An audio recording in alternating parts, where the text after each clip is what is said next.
Sciatica spondylitis అన్ని రకాల వెన్నుపూస సమస్యలు, కీళ్ల వ్యాధుల సమస్యలకు 100% శాస్త్ర పరిష్కారం కొరకు నియోకేర్ హోమియోపతి. అంటే నోటంట రక్తం కూడా కారిపోతుంది, రక్తపు వాంతులు అవుతున్నాయంటూ కూడా చెప్పి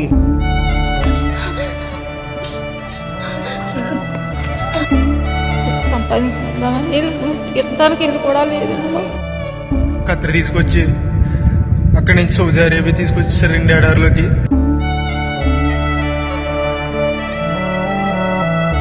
నాకు 11వ తారీఖు నుంచి ఇప్పుడు వరకు నాకు ఆరోగ్యం ఏం బాగోలేదండి. రక్తంతో వాంతులు అయిపోతుంది, ముక్కులంటే రక్తం వచ్చేస్తుందండి.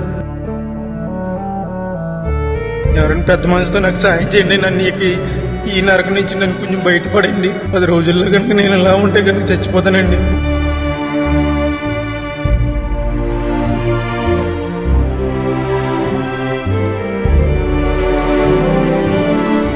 నమస్తే, వెల్కమ్ టు సుమన్ టీవీ. నేను మీ విక్రమ్ దేశెట్టి. ప్రస్తుతం మనం కోనసీమ జిల్లాలో అంబాజీపేట మండలం ఇసుకపల్లి దగ్గర ఉన్నాము. అంటే ఇక్కడికి సుమన్ టీవీ రావడానికి ఒక రీజన్ ఉంది, ఒకే ఒక్క సెల్ఫీ వీడియో. అది కూడా ఖతర్ ఎడారుల్లో ఒక వ్యక్తి తాను చాలా ఇబ్బందులు పడుతున్నట్టు, రక్తపు వాంతులు అవుతున్నాయి, అమ్మ ప్రభుత్వ అధికారులు నన్ను ఎలాగైనా మా ఇంటికి చేర్చండి అని ఒక సెల్ఫీ వీడియో ఇప్పుడు నెట్టింట హల్చల్ అవుతున్న పరిస్థితి. ఆ హల్చల్లో భాగంగానే ఇటు మంత్రి నారా లోకేష్ కూడా దానికి ట్వీట్ చేశారు. గతంలో మొన్న ఒక వ్యక్తిని అటు ఎంబసీ నుంచి తీసుకుని వచ్చే ప్రయత్నాలు అయితే జరుగుతున్నాయి. మరి ఇంకొక కేసు రీసెంట్గా ఈ వ్యక్తి ఆ ఎడారిలో అంటే ఒంటులు ఉండే స్థలంలో నేను ఉంటున్నాను, తట్టుకోలేకపోతున్నాను, అంటే నోటంట రక్తం కూడా కారిపోతుంది, రక్తపు వాంతులు అవుతున్నాయంటూ కూడా చెప్పి కన్నీరు మున్నీరుగా వెలిపిస్తున్నారు. ప్రస్తుతం వాళ్ళ ఇంటి దగ్గర ఉన్న వాళ్ళ తల్లిదండ్రులు ఇక్కడే ఉన్నారు. వీరేంద్ర కుమార్ అసలు అంటే ఏంటి, ఎంత కష్టపడుతూ ఇక్కడి నుంచి వెళ్ళాడు, ఎన్ని ఆశలతోటి అక్కడికి వెళ్ళాడు, ఎలాంటి పరిస్థితులు ఉన్నాయి, అసలు వాళ్ళ తల్లిదండ్రులు ఏమనుకుంటారు? అమ్మ ఏమంటారు? అంటే ఇక్కడ ఊర్లో ఉద్యోగాలు లేకపోతే ఏమైనా అప్పుల పాలయ్యి అక్కడికి వెళ్ళి సంపాదించుకొని వద్దామనే అభిప్రాయంతో అక్కడికి వెళ్ళాడా, ఏమంటారు? అప్పుల పాలయ్యి వెళ్ళారు, సంపాదించుకుందామని. దానికి ఇల్లు కూడా లేదండి సరిగ్గా.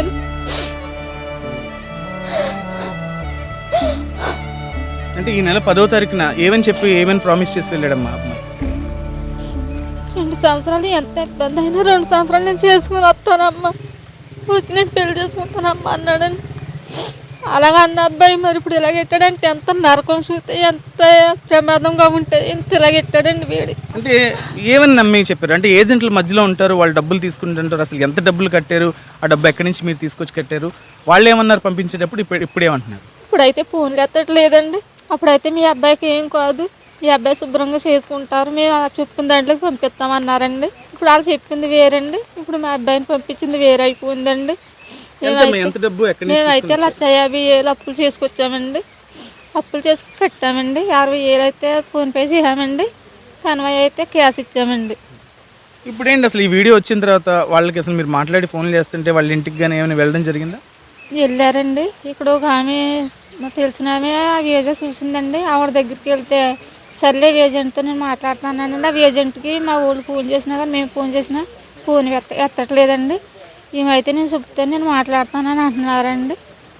మరి ఇంకా మాకు ఇంకేం చెప్పలేదండి ఆవిడైతేనే. అంటే వీరేంద్ర కుమార్ ఆ వీడియోలో చాలా బాధపడుతున్నాడు. అసలు ఆ వీడియో చూసిన తర్వాత మీతో మళ్ళీ నేరుగా మాట్లాడా? లేదండి, మాట్లాడలేదండి, మాతో అయితే మాట్లాడలేదండి.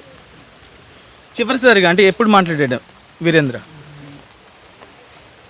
ఎందుకంటే 2 సార్లు అయితే మాట్లాడాడండి. ఇంకా అక్కడి నుంచి వాయిస్ మెసేజ్లో పెట్టుకోవడానికి అండి. రైట్. అంటే వాళ్ళ బ్రదర్ ఉన్నాడు. మీ పేరేంటి? అసలు మీ అన్నయ్య ఇక్కడి నుంచి ఏమని మీతో చెప్పి వెళ్ళాడు, ఏమంటారు? నా పేరు అయితే సరళ రవికుమార్ అండి. మా అన్నయ్య అయితే కనుక ఇల్లు కట్టుకుందాం, సెటిల్ అవుదామని దాంట్లో వెళ్ళాడు. ఇక్కడ ఏజెంట్ ఆవిడ తెలుసు, ఆవిడ చిన్నమ్మ అవుతుంది మాకు. ఆవిడ కూడా ఏమవ్వదు పంపించు అని అంటే పంపించాం. ఆవిడ మీద నమ్మకంతో ఏమి ఎంక్వైరీ చేయకుండా కూడా పంపించాం మేము.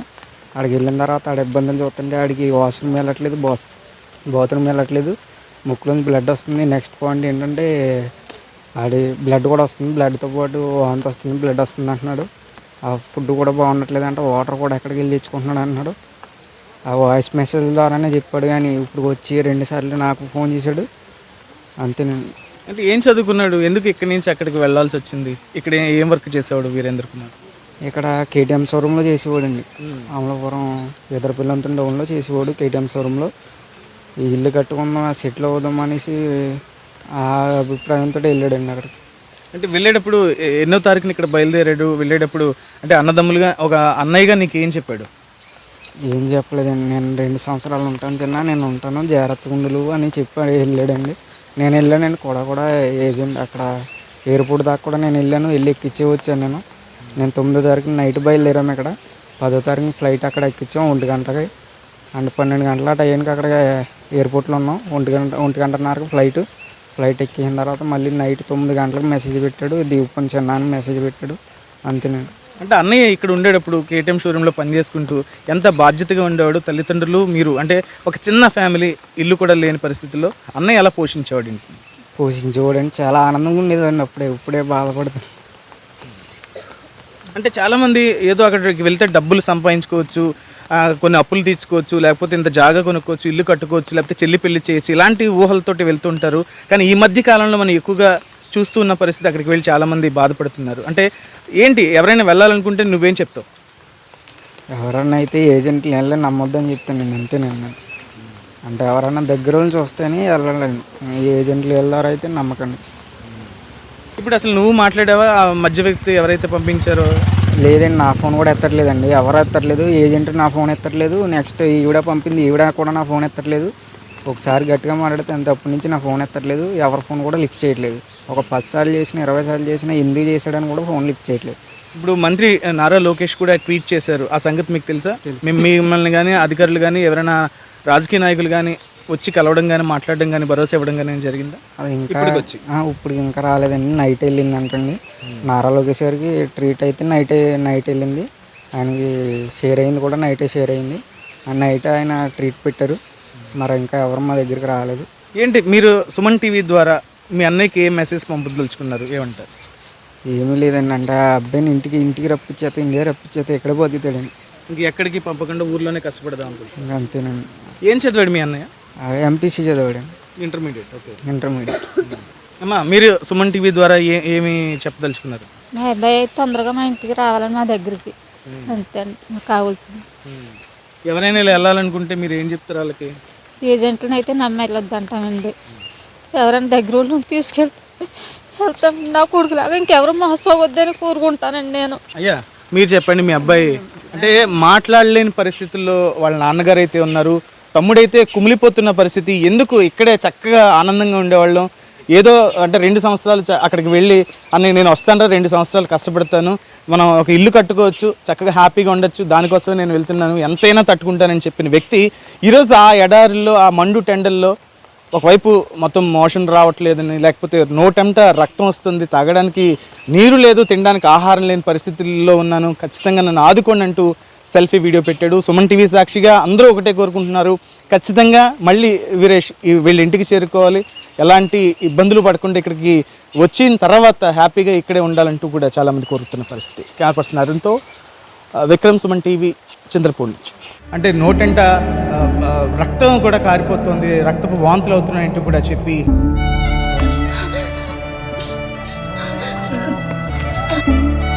సంపాదించుకుందామని ఇవ్వడానికి ఇల్లు కూడా లేదు. కత్తిరి తీసుకొచ్చి అక్కడి నుంచి సౌదీ అరేబియా తీసుకొచ్చేసారు 2 ఏడాదిలోకి.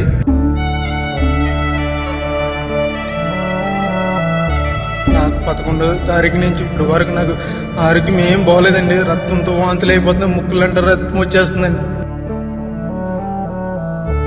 ఎవరైనా పెద్ద మనసుతో నాకు సాయం చేయండి, నన్ను ఈ నరకం నుంచి నన్ను కొంచెం బయటపడండి. 10 రోజుల్లో కనుక నేను ఇలా ఉంటే కనుక చచ్చిపోతానండి.